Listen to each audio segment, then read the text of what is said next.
Hola, bienvenidos y bienvenidas a su programa Tus Derechos, un espacio destinado a la difusión de la cultura de los derechos humanos.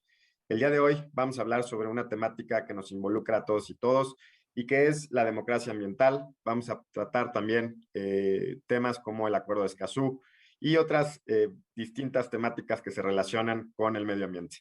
Para eso tengo el gusto de presentar a dos expertos. En primer lugar, a Marisol Ángeles Hernández, quien es investigadora de tiempo completo por oposición en el Instituto de Investigaciones Jurídicas de la UNAM. Es miembro de las líneas de investigación institucional sobre derecho energético y derechos, conflictos socioambientales y política, así como de la Red Internacional de Cambio Climático, Energía y Derechos Humanos. Ha sido ponente en congresos nacionales e internacionales y autora de libros y artículos en materia de política ambiental y derecho de acceso a la información, participación y justicia. Recibió la Medalla al Mérito Ciudadano 2018 por la Asamblea Legislativa de la Ciudad de México y el Premio Nacional Malinali por la Universidad Juárez Autónoma de Tabasco en 2016. Bienvenida, Marisol. Muchas gracias. También tengo el gusto de presentar a Diana Ponce Nava, consultora en materia de desarrollo sustentable y ordenamiento territorial. Participó en la Evaluación Nacional de la Política Nacional de Cambio Climático de México, así como en una sistematización de la legislación sobre el derecho humano al agua y el saneamiento para la Suprema Corte de Justicia de la Nación. Estuvo a cargo de la autoevaluación de capacidades nacionales de México, de la implementación de las convenciones de diversidad biológica, cambio climático y combate a la desertificación, entre otras muchos reconocimientos sobre esta materia. Bienvenida, Diana. Muchísimas gracias, Roberto. Me da muchísimo gusto participar en este programa de la Suprema Corte de Justicia de la Nación. Pues encantado de recibirles. Y Marisol, me gustaría abrir la conversación contigo y nos contaras de qué hablamos cuando hablamos de democracia ambiental. ¿De qué hablamos cuando hablamos de democracia ambiental? Muy buena pregunta para iniciar. Pues hablamos de un proceso que necesariamente tiene que ser horizontal e involucrar a los diferentes actores de la sociedad para la definición de las políticas públicas en materia ambiental. ¿Esto qué significa? Pues significa un tránsito entre la gobernabilidad hacia la gobernanza. Estamos acostumbrados a que el diseño de la política pública se construye de manera vertical y pues de manera histórica se ha visto la participación como un problema. Hoy día la participación es un elemento fundamental, no solo para legitimar los procesos, que eso hay que dejarlo claro, sino para que realmente estos procesos estén consensuados y tengan la posibilidad de llegar a buen puerto, de llegar a buen fin, dado que fueron construidos de manera colaborativa con las diferentes visiones, con las diferentes necesidades y también, hay que decirlo, con los diferentes niveles de conocimiento. En un país multicultural como el nuestro, también es importante recordar que hay muchos aportes desde el conocimiento tradicional para el desarrollo e implementación de una gran diversidad de política pública en materia ambiental. Muy bien, y bueno, Diana, esto también, digamos, ya nos trató el tema de la participación, Marisol, y vamos a ahondar bastante en el programa sobre este aspecto, pero también en términos generales, así como para abrir boca, ¿cuál sería la relación entre el medio ambiente o la afectación al medio ambiente y los derechos humanos?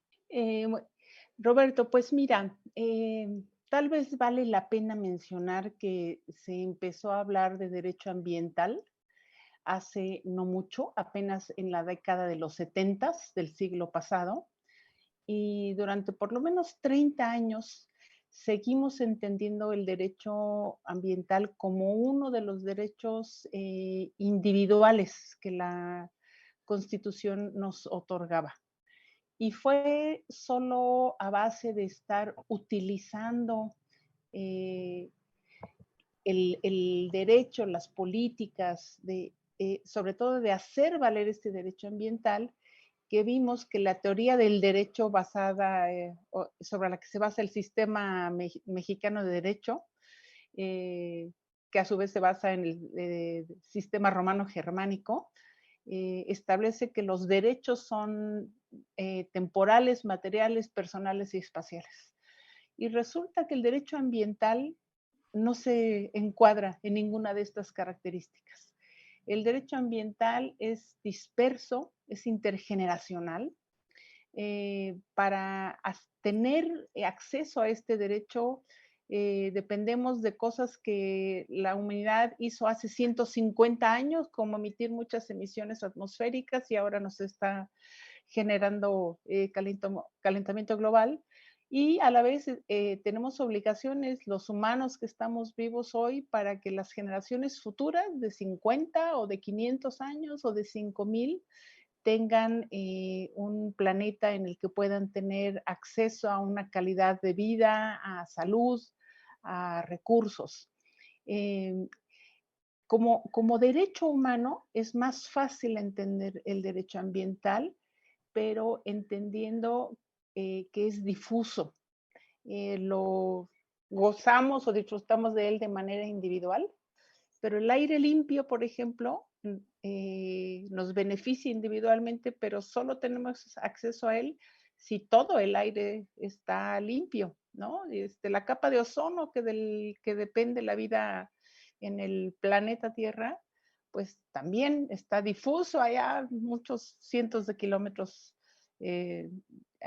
arriba del planeta, ¿no? Esto genera complicaciones a la hora de usar y definir y delimitar el derecho humano al medio ambiente. Y pues todavía más para usarlo como un criterio que nos permita construir la democracia con el calificativo complicado de democracia ambiental. Y bueno, de lo que nos decía Diana Marisol, hay un aspecto que es también importante, este carácter difuso. Ya nos dijo también el carácter intergeneracional, que dependemos, bueno, las generaciones futuras dependen en buena medida de lo que hagamos el día de hoy, pero se habla de dos dimensiones en el derecho al medio ambiente, la dimensión individual y la dimensión colectiva. ¿A qué nos referimos con estas dos dimensiones cuando hablamos las abogadas y los abogados o ambientalistas? Bueno, en realidad justo el tema ya lo anticipó Diana, es cada uno de nosotros necesitamos y a su vez gozamos de este derecho al medio ambiente, pero también no lo hacemos solo en forma individual, sino también en forma colectiva. El tema de los intereses colectivos y difusos o de esta dimensión individual y colectiva del derecho al medio ambiente sano es que no podemos fragmentarlo, ¿no? Como si podemos hacerlo con una propiedad o con un bien tangible. En este caso, el derecho al medio ambiente, si bien en muchos de sus componentes es material, también tiene otros muchos componentes que son inmateriales, y en el ejercicio de este reclamo, de este goce de derechos, pues estamos implicados todos y todas. Por eso también cuando nosotros actuamos digamos, en proteger un río, en proteger una cuenca atmosférica, pues a lo mejor habemos ciertas personas que nos podemos identificar en este marco de beneficio directo de estas condiciones, pero generalmente este beneficio va a impactar a muchas otras personas que ni siquiera podemos saber o conocer. Esto tiene que ver con la dimensión colectiva, un poco como lo que se decía con el efecto mariposa, ¿no? Aquella mariposa que aletea a miles de kilómetros va a generar un efecto acá y nosotros ni siquiera sabemos que esa mariposa aleteó. Tiene que ver con pues la propia conformación de los ecosistemas, las interacciones que se dan en el planeta y de cómo no podemos pues fragmentar, ¿no? O decir, este es mi compartimiento de aire, este es mi compartimento del río. En realidad son bienes colectivos los que están de por medio, y en ese sentido pues también las implicaciones que se generan respecto de su uso, goce y o afectación, también hay que decirlo, pues también tienen estos impactos de carácter colectivo. Por eso al hablar de generaciones futuras, también estamos hablando de este componente colectivo. Y algo que a veces no pensamos, siempre pongo como ejemplo el tema del aborto. Cuando hablamos del aborto, entra una discusión ético-filosófica, moral muy grande. ¿Desde en qué momento de la semana se considera que estas células tienen vida y luego entonces derechos? Vean nuestro componente de sostenibilidad, de hablar de la sostenibilidad y de trabajar sobre ella, que también tiene esta componente ético-filosófica, moral tan grande, que todavía las generaciones ni siquiera están concebidas y estamos reconociendo que tienen derechos. Esta carga es muy fuerte pero justamente creo que está apuntalada en esta dimensión colectiva y en este reconocimiento, o por lo menos creo que debería estar este reconocimiento de que el planeta está aquí sí o sí sin nosotros. En realidad, quienes dependemos de las condiciones medioambientales somos los seres humanos y somos por ello digamos, la especie que tiene mayor responsabilidad respecto de cómo nos estamos comportando con el entorno. Así es, y bueno, y de esa responsabilidad depende en buena medida de no acabar con el planeta, ¿no? Como a veces parece que estamos haciendo. Diana, cuando se habla de democracia ambiental, se habla de 3 derechos distintos o 3 componentes distintos. Ya mencionó el tema de la participación, Marisol, pero ¿qué otros temas están de por medio que ahondaremos, digamos, a lo largo del programa? Pero bueno, si quieres darnos una primera introducción más detallada de qué se trata. Claro, Roberto, mira, igual fue una declaración internacional, la Declaración de Río de Janeiro sobre Medio Ambiente y Desarrollo de 1992, que en su artículo o cláusula 10 reconoció lo que hoy conocemos como el principio de acceso, que incluye estos 3 elementos. Acceso a información. Los humanos para poder tomar las decisiones correctas o incidir necesitamos acceso a información. Esto ha avanzado muchísimo de 1992 en adelante. La Ley General del Equilibrio Ecológico fue la primera ley en México que tuvo un artículo que hablaba de indicaba que toda la información generada con recursos públicos era pública y cualquier persona debería tener acceso a esa información. El segundo elemento es el acceso a participar en toma de decisiones. Todos debemos, de motu propio y por voluntad y por interés, participar en las decisiones. Ya decía yo que idealmente debería ser de manera informada. Hay ya incluso varios estudios a nivel global que le dan una calificación al índice de democracia ambiental, calificando si es cierto que los ciudadanos en un país estamos incidiendo o no en las decisiones que tienen que ver con nuestro entorno ambiental. Hay una gran deliberación sobre el alcance de esta participación en la toma de decisiones. ¿Significa solo que me escuchen? ¿Significa que solo se tome una decisión si yo estoy de acuerdo? A lo mejor hay 100 millones de personas que sí están de acuerdo y si yo digo que no estoy de acuerdo, solo es democrático si le hacen caso a mi opinión, es un tema a deliberar. Y el tercer elemento es el acceso a la justicia ambiental. Y esto es el derecho a que cualquiera de nosotros podamos recurrir a las instancias gubernamentales, ¿no?, que tutelan el sistema jurídico para hacer valer nuestras controversias ambientales y que se repare cualquier afectación que nos hayan causado en nuestro entorno ambiental y en nuestra calidad de vida. En resumen, es acceso a información, acceso a participación en toma de decisiones y acceso a justicia ambiental. Pues muy bien, clarísimamente explicado. Gracias, Diana. Marisol, ya nos mencionaba Diana la Declaración de Río, importantísima. ¿Qué otros instrumentos internacionales debemos de consultar quienes estemos interesados en esta temática? Bueno, pues afortunadamente recién ratificamos el Acuerdo de Escazú, que justamente viene a incorporar en un tratado jurídicamente vinculante para la región de América Latina y el Caribe, un poco espejeando ya la convención de Aarhus que existe en la Unión Europea sobre estos 3 derechos de acceso.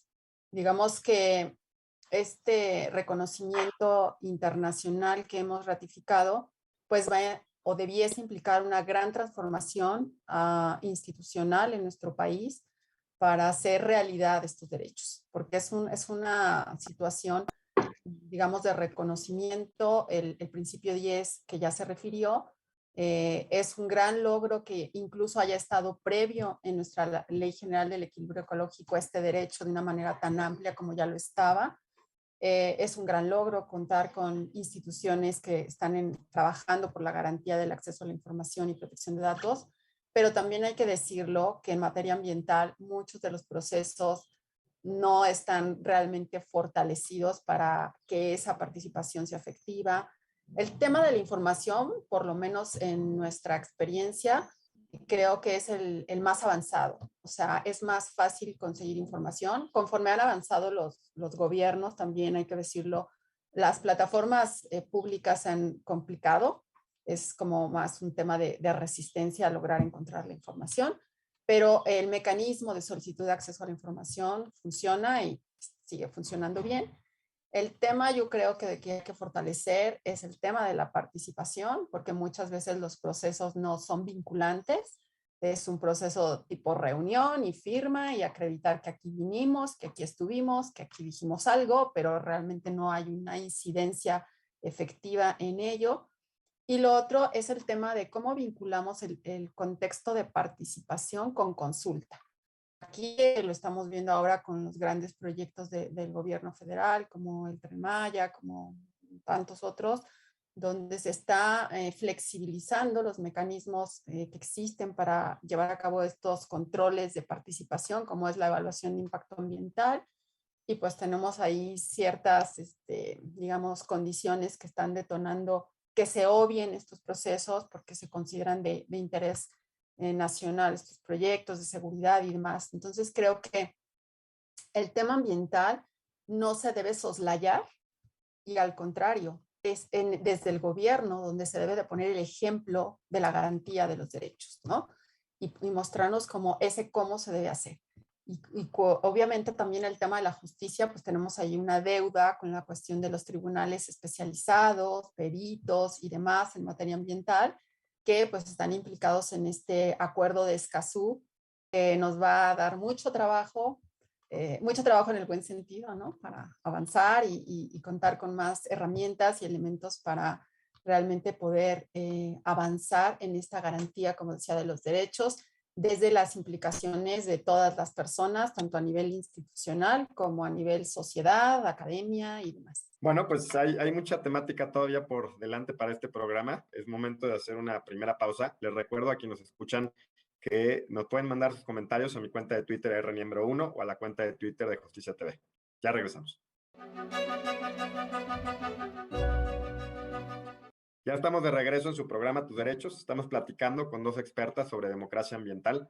Y Diana, me gustaría retomar la conversación contigo. Nos contaras, ya mencionó Marisol, la importancia de la consulta previa, ¿no? Y bueno, platícanos más en qué consiste este derecho y bueno, también la relevancia que tiene para ciertos grupos en situación de vulnerabilidad, como podría ser pueblos y comunidades indígenas, que en muchas ocasiones megaproyectos afectan su medio ambiente, afectan su lugar de su territorio, etcétera. ¿En qué consiste? ¿De qué estamos hablando? Sí, Roberto, mira, el tema de consulta implica que aquellos grupos a quienes más va a afectar una decisión privada o pública conozcan el proyecto o la actividad o la acción que podría resultar en una afectación. Consultarles, tenemos el caso emblemático en mi opinión, es el de la comunidad yaqui en Sonora, a quienes les construyeron un acueducto para transportar agua que venía desde sus tierras en zonas montañosas para trasladarla a la ciudad de Hermosillo. El aviso, la Semarnat indicó cuando se presentó el estudio de impacto ambiental que tenía que ser una publicación en un periódico de amplia circulación en el estado de Sonora.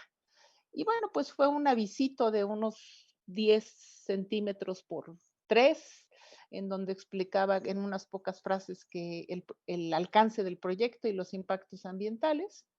Y cuando el acueducto ya estaba en proceso de construcción. Los yaquis pidieron un amparo y llevaron el asunto hasta el Pleno de la Suprema Corte de Justicia. El Pleno de la Suprema Corte de Justicia les ordenó a la Semarnat anular esa autorización porque no se habían cumplido los elementos mínimos de una consulta. Y la Suprema Corte indicó en ese momento que esos elementos mínimos debieron haber sido ir hasta el lugar en donde estaba esta comunidad, que era particularmente vulnerable.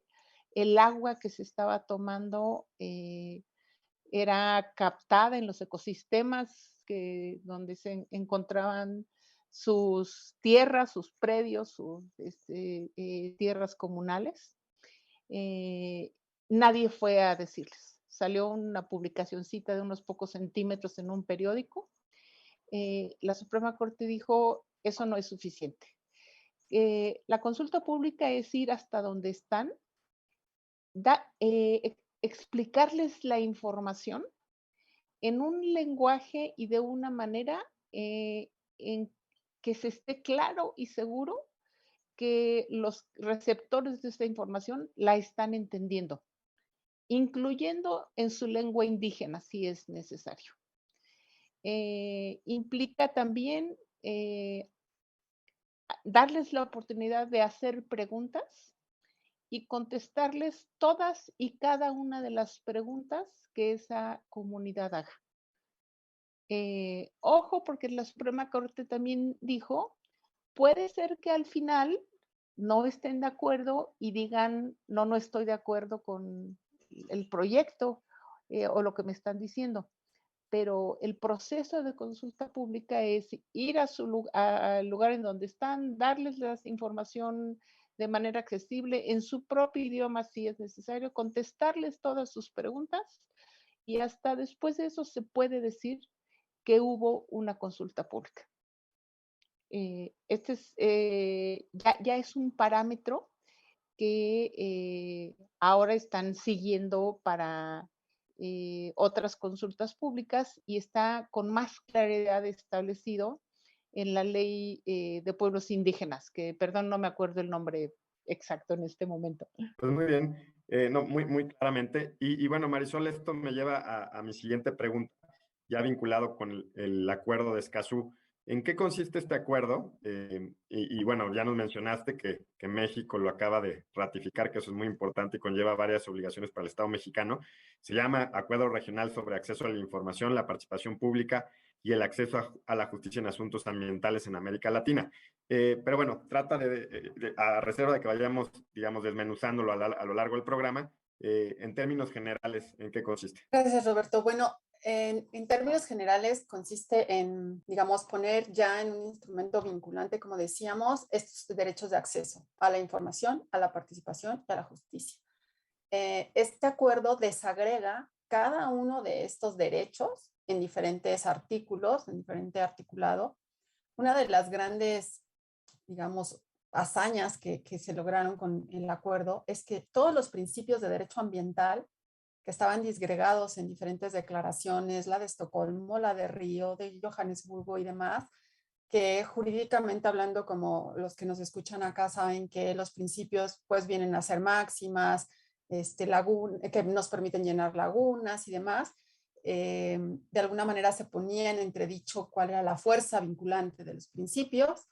Pues este acuerdo retoma prácticamente todos los principios de derecho ambiental, el principio de prevención, de precaución, de progresividad, de no regresión. Entonces, ¿qué significa esto? Que estos principios, al estar incorporados ahora en este acuerdo, cobran esta fuerza vinculante y ahora sí tenemos la posibilidad de exigirlos en estos procesos de información, de participación y de justicia. ¿Por qué son tan relevantes los principios en este acuerdo? Porque hoy día, si estamos ante actividades de carácter económico, industrial, que llevan de suyo cierta incertidumbre sobre la posibilidad de los riesgos que se van a causar, pues entonces ya podemos invocar de una forma muy clara y contundente el principio de precaución, que antes lo hacíamos, pero pues de alguna forma era soslayado, ¿no? siempre estábamos apuntalándonos en el principio preventivo, de prevención, porque es respecto del que hay evidencia científica, respecto del que hay datos, respecto del que se puede cuantificar, ¿no? Como ya se decía aquí, el daño, la posible afectación.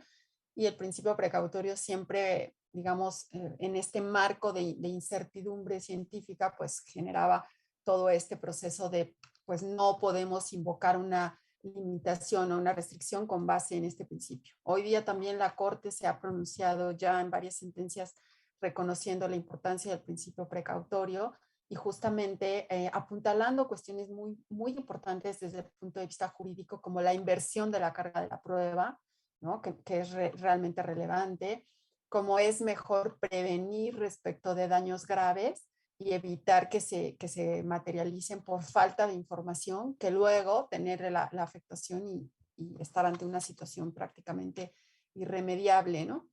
Y otra de las cuestiones que creo que también cobra relevancia con lo que se estaba diciendo acá en el tema de la consulta y la participación, es cómo definimos estos límites y alcances de la consulta, ¿no? Creo que Escazú nos va a volver a hacer sentarnos a refrendar y repensar estos límites de la consulta.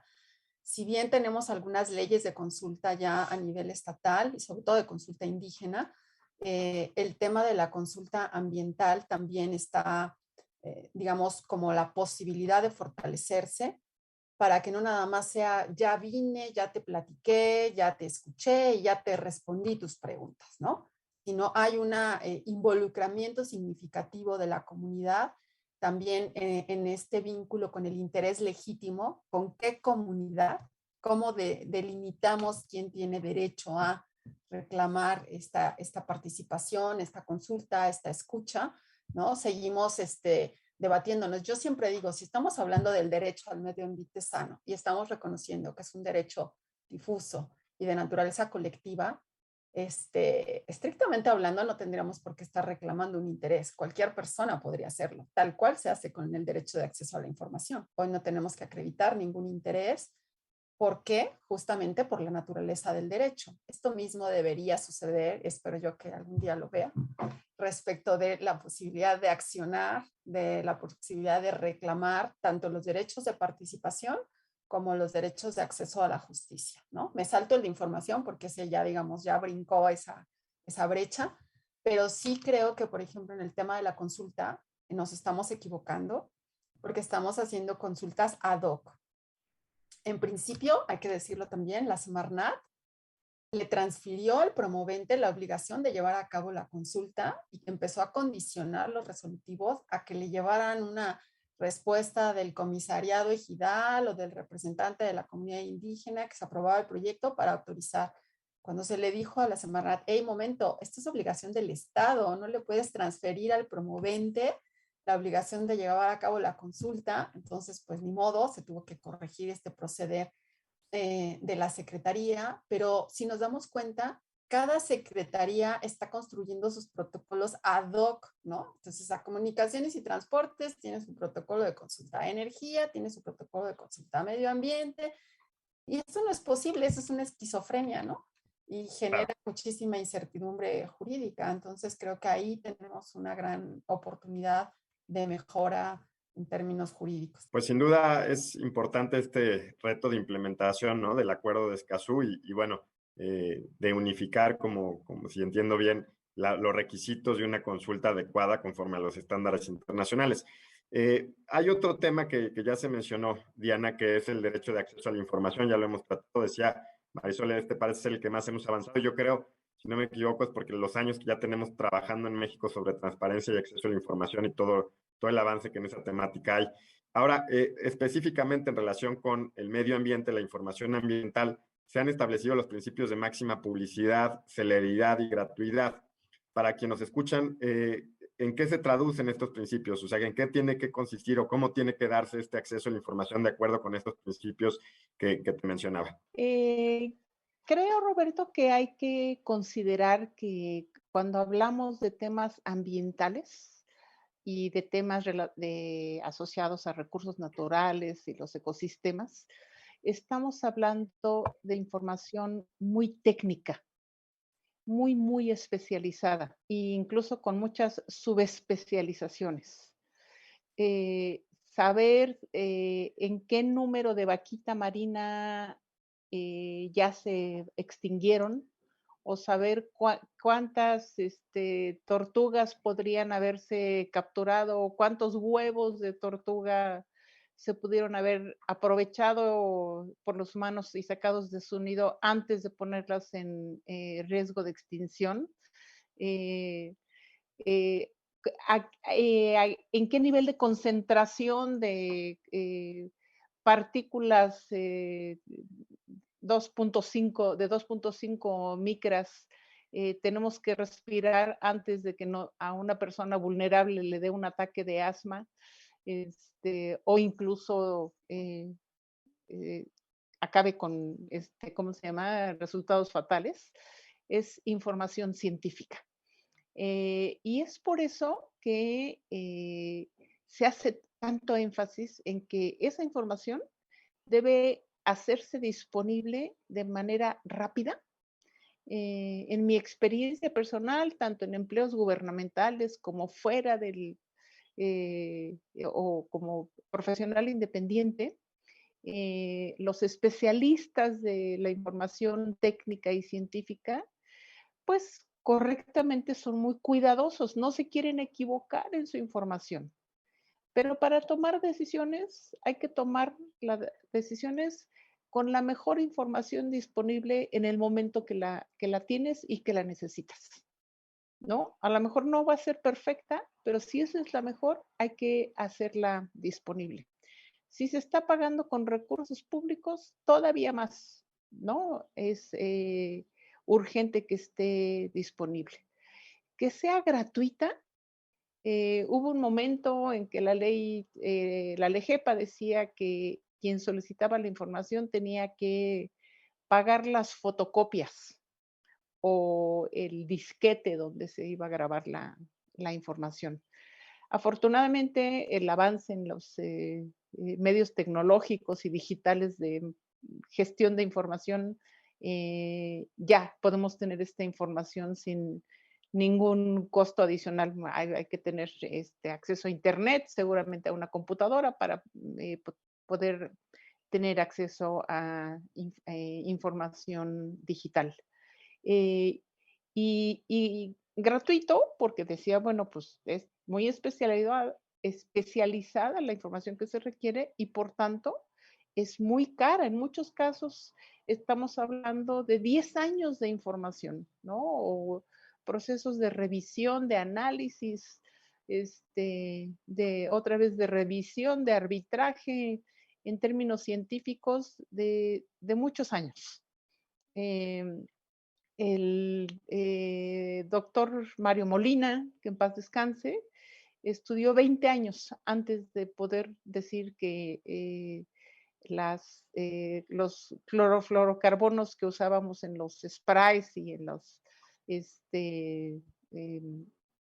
espumantes estaban causando un agujero en la capa de ozono. Y bueno, él tenía acceso, por supuesto, a satélites de la NASA y de la Agencia Espacial, Agencia de la Atmósfera y los Océanos en Estados Unidos para llegar a estas conclusiones. Ninguno de nosotros jamás tendría acceso a esa información, pero una vez que se tiene, debe ser gratuita para basar decisiones sensatas a mediano y a largo plazo. Y eso aplica, en muchos casos es una defensa que ponen las empresas que invierten mucho dinero en investigación con afán de obtener una patente y después obtener una retribución económica.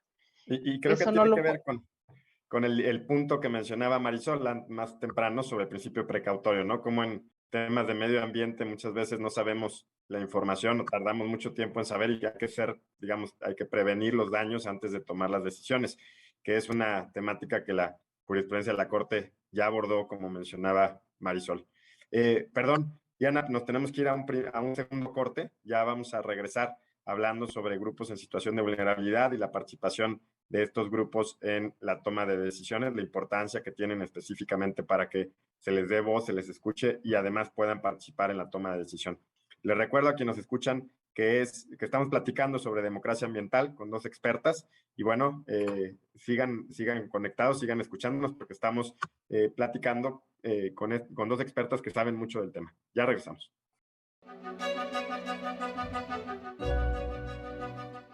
Ya estamos de regreso en su programa Tus Derechos. Estamos platicando con dos expertas sobre la temática importantísima, la democracia ambiental. Hemos ya conversado, introducido el tema del Acuerdo de Escazú, un acuerdo que recientemente firmó el Estado mexicano y que conlleva varios retos para la implementación. Ya Marisol ponía algunos sobre la mesa, como también lo hacía Diana, respecto al acceso a la información en materia ambiental. Pero bueno, Marisol, me gustaría retomar la conversación contigo y nos dijeras si desde tu punto de vista hay alguna relevancia particular para que los grupos en situación de vulnerabilidad tengan esta participación, digamos, efectiva, sustancial, como creo has dicho en el programa, digamos, más allá de que la población en general tenga este derecho a la participación, pero ¿por qué nos interesa que estos grupos pues tengan este derecho garantizado y protegido? Gracias, Roberto. Creo que es muy relevante lo que tocas ahora, sobre todo en un país como el nuestro, en el que más de la mitad de la población se encuentra en alguna condición de pobreza. Esto a su vez lo lleva a ubicarle en alguna condición de vulnerabilidad. Y esto también hay que, digamos, manejarlo en combinación con la gran pluriculturalidad que caracteriza a nuestro país. ¿Qué quiere decir esto? Que gran parte de los proyectos de desarrollo, de intervención, tanto públicos como privados, inciden o tienen programado incidir en territorios y en tierras de comunidades y pueblos indígenas, en áreas donde ellos tienen un valor y una conexión mucho más extensa que lo que nosotros miramos ahí simplemente como un recurso natural. Ellos tienen una cosmovisión y una integración, prácticas culturales que se ven afectadas con estos proyectos. Entonces, por eso la relevancia de darles una voz, pero no solo una voz, sino una voz y una posibilidad de participación activa. Recientemente lo vimos con el programa de la construcción del Tren Maya, los procesos de consulta, pues ni fueron consulta ambiental, ni fueron consulta indígena, sino fueron muchas consultas ad hoc, ¿no? Porque no se cumplieron con los parámetros del Sistema Interamericano de Derechos Humanos, del Sistema Universal de los Derechos Humanos respecto a la consulta. Y como ya se decía aquí, pues tratándose de comunidades indígenas que tienen alguna lengua, algún dialecto, pues con más razón se debió de haber realizado la consulta en esos términos. Además, si nos vamos al Sistema Interamericano y al Sistema Universal de Derechos, vemos que no solo es el tema del lenguaje o de la lengua o del idioma, también es el tema de los tiempos. No es una reunión de hoy, nos venimos aquí, es a las 5 y te contamos y aquí acabó. Incluso el proceso de consulta, ya lo ha dicho los diferentes relatores, pero empezó en el relator James Anaya justamente a decir, es un proceso de diálogo donde lo que se busca es llegar a acuerdos, a consensos. Y muchas veces nosotros lo que buscamos con el proceso de consulta es legitimar o respaldar que llevamos a cabo la consulta. Creo que eso lo tenemos que modificar y el Acuerdo de Escazú nos obliga a modificarlo porque eso no es un proceso correcto de consulta, ni ambiental ni indígena. Entonces, cuando se cuestiona, bueno, entonces los pueblos van a tener la definición del desarrollo nacional, van a ser los últimos que dicen qué se hace y dónde se hace y cómo se hace, no es tan tajante la cuestión, ¿no? Pero si estamos hablando de abrir el diálogo, entonces ver posibilidades distintas, a lo mejor acotar rutas, tránsitos, destinos. Me acuerdo de otros proyectos en materia, por ejemplo, de gasoductos que estaba pasando por el Popocatépetl y se dice, pues las comunidades no quieren el gasoducto, ya tienen el riesgo ahí, ¿no? Del propio volcán y ahora les pones el riesgo del gasoducto y pues a veces también los inversionistas evidentemente hacen sus proyectos y sus trazos desde una perspectiva de sostenibilidad, no necesariamente ambiental, sino económica. Y siempre es más fácil construir un trazo recto que darle la vuelta o que alejarse, ¿no? Pero creo que esto es a lo que nos deben llevar los mecanismos de participación y consulta. No a vetar los proyectos, es decir, no a verlo como un veto, sino a verlo como una negociación del proyecto, de cómo hacemos viable el proyecto al hacer el proyecto empático con el medio ambiente y el territorio donde se quiere implementar y no a la inversa, ¿no? porque realmente eso es lo que estamos haciendo. Estamos forzando la implementación de los proyectos a, digamos, no importa qué pasa con las cuestiones medioambientales y tampoco con las cuestiones sociales, sobre todo si les caracterizamos como proyectos de interés social o de seguridad nacional, ¿no? Esto creo que hay que corregirlo. Y esto conecta con el tema de el acuerdo de Escazú y los defensores ambientales. A diferencia del acuerdo de Aarhus, en el acuerdo ahora de Escazú, sí tenemos, que yo digo que lastimosamente, por la situación que prevalece en nuestra región de América Latina, un artículo expreso que protege a los defensores ambientales. Y creo que hoy en la mañana leí que se había publicado en el Diario Oficial de la Federación, que se decretaba el día 17 de julio o por ahí, como el Día Nacional de los Defensores de los Derechos Humanos, ¿no?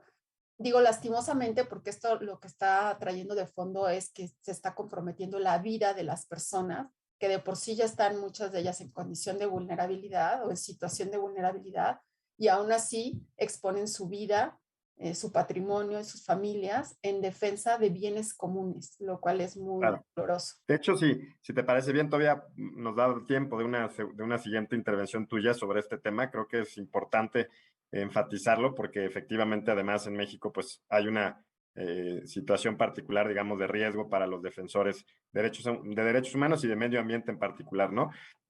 Bueno, pero antes de eso, bueno, Diana, nos queda pendiente de abordar el tema del acceso a la justicia previsto en el acuerdo de Escazú. Me gustaría que nos dijeras qué nos dice sobre eso el acuerdo y, digamos, si hay algo que te gustaría resaltar y también los retos que desde tu perspectiva existen para lograr el acceso a la justicia, digamos, en temáticas medioambientales.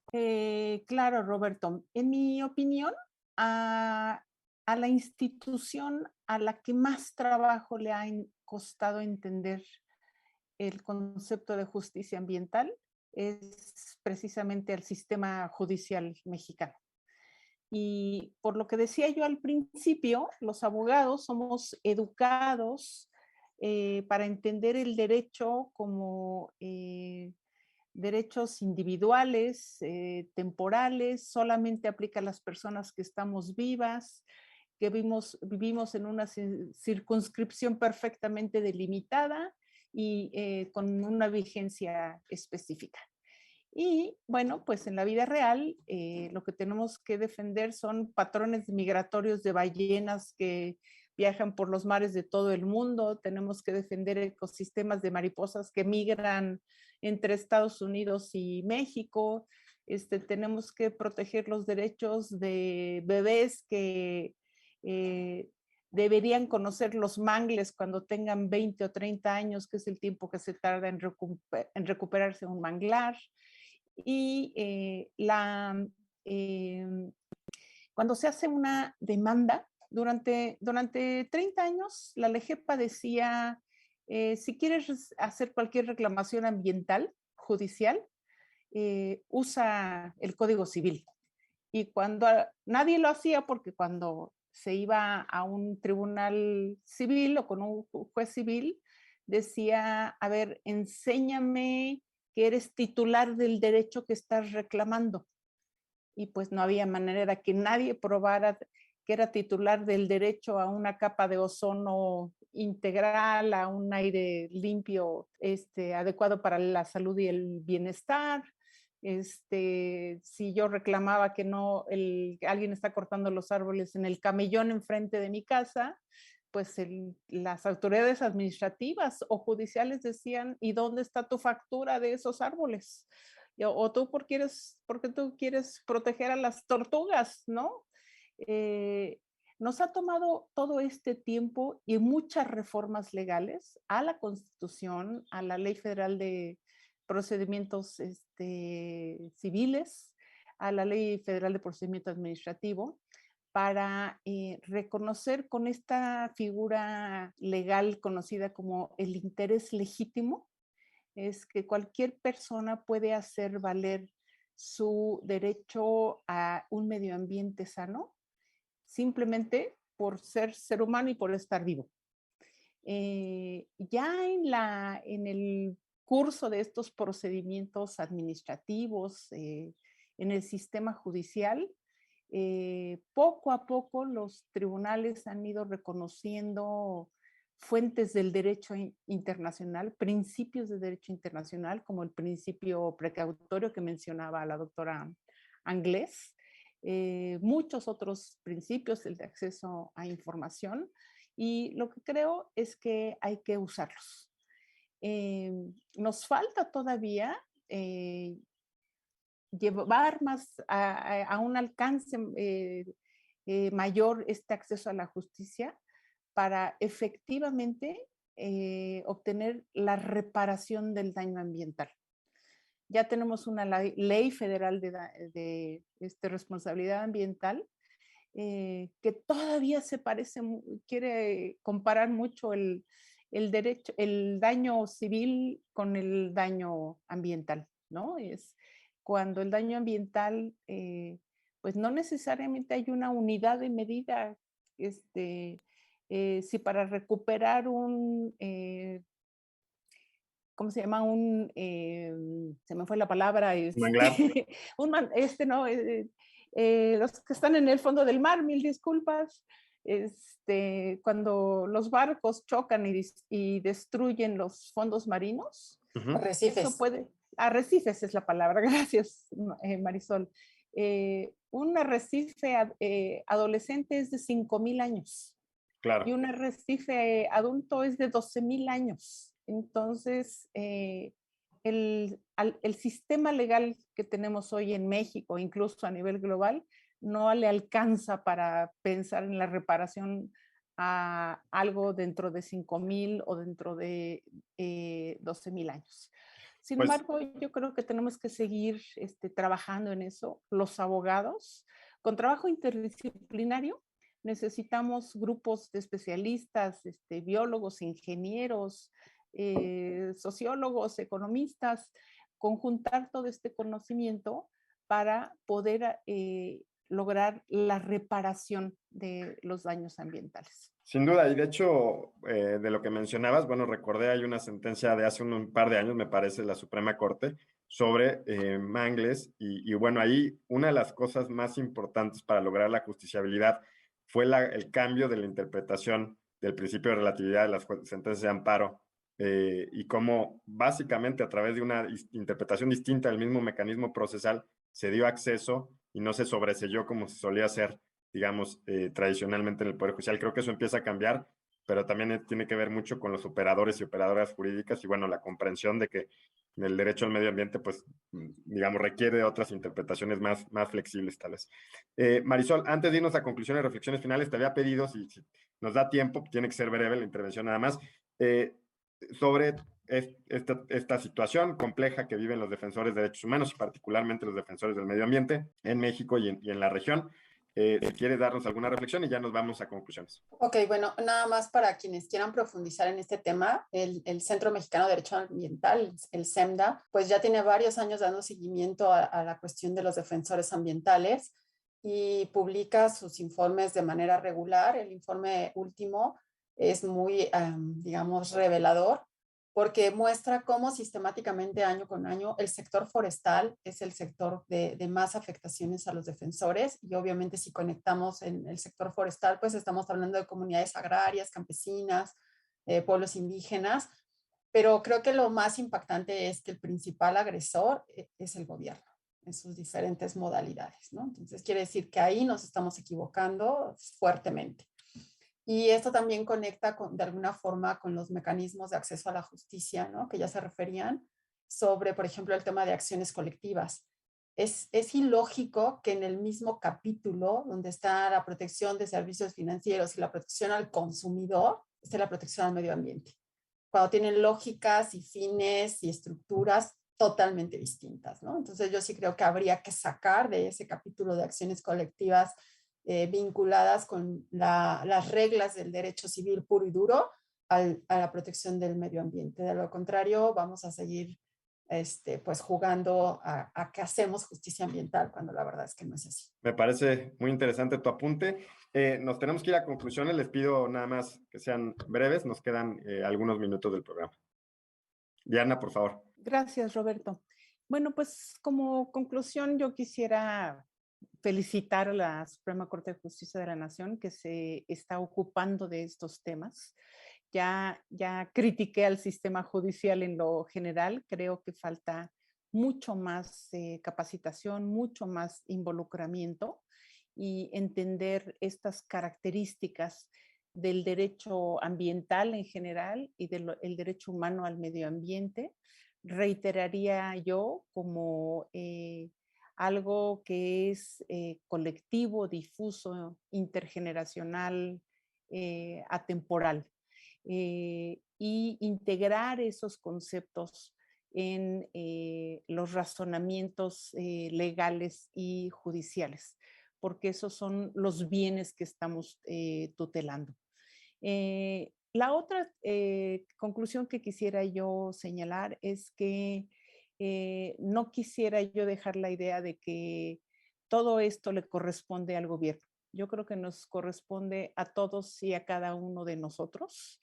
La democracia ambiental va a existir en la medida en que cada uno de nosotros nos impliquemos, participemos en la deliberación, demos opinión, hagamos la parte que nos toca, desde cómo nos lavamos los dientes en la mañana con un vaso de agua o con la llave abierta, si separamos nuestra basura, cómo nos transportamos, todo esto para favorecer el proceso y el cambio a la sustentabilidad, entendida como la satisfacción como fue definida desde 1988, la posibilidad de satisfacer las necesidades de nosotros actualmente, pero proteger los derechos a satisfacer sus necesidades de las generaciones futuras, seres humanos que todavía no conocemos, que todavía no existen,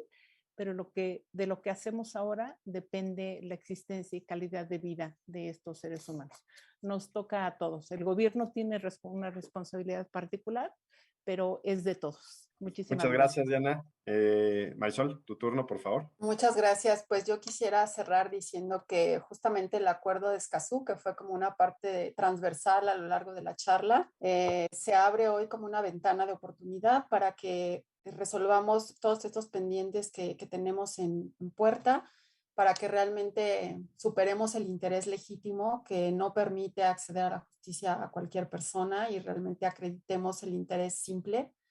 Que realmente tengamos una ley de responsabilidad ambiental de carácter general y superemos la federalización de esta ley, porque por materia, digamos, constitucional, desde las competencias es una materia concurrente, entonces no tendríamos por qué tener una ley federal, debiese ser una ley general. Y también, pues, esto que ya había dicho, ¿no? De realmente tratar las cuestiones ambientales bajo las reglas de la tecnicidad, de la especificidad y de la complejidad que implica el derecho ambiental, no necesariamente monetarizarlo, sino buscar realmente la reparación del daño ambiental in natura, in pristinum, en la medida de que esto sea posible. Y pues simplemente creo que esta labor que hace la Corte, ¿no? de socializar y difundir estos aspectos hacia la ciudadanía es muy importante para que, como dice ya la maestra Ponce, nos involucremos todas y todos en estos procesos de la responsabilidad medioambiental, que no es más que proteger las bases de la supervivencia humana. No es si somos verdes o azules, es la supervivencia lo que está de por medio. Muchas gracias. Pues gracias a ustedes, totalmente de acuerdo con estas ideas. Y bueno, agradecerles de vuelta que hayan aceptado la invitación. Ha sido un programa muy rico en contenido. Y bueno, recordarles a quienes nos escuchan que este programa se celebra o se lleva a cabo en colaboración entre la Suprema Corte de Justicia de la Nación y la Oficina de la Alta Comisionada de las Naciones Unidas para los Derechos Humanos. Hasta la próxima.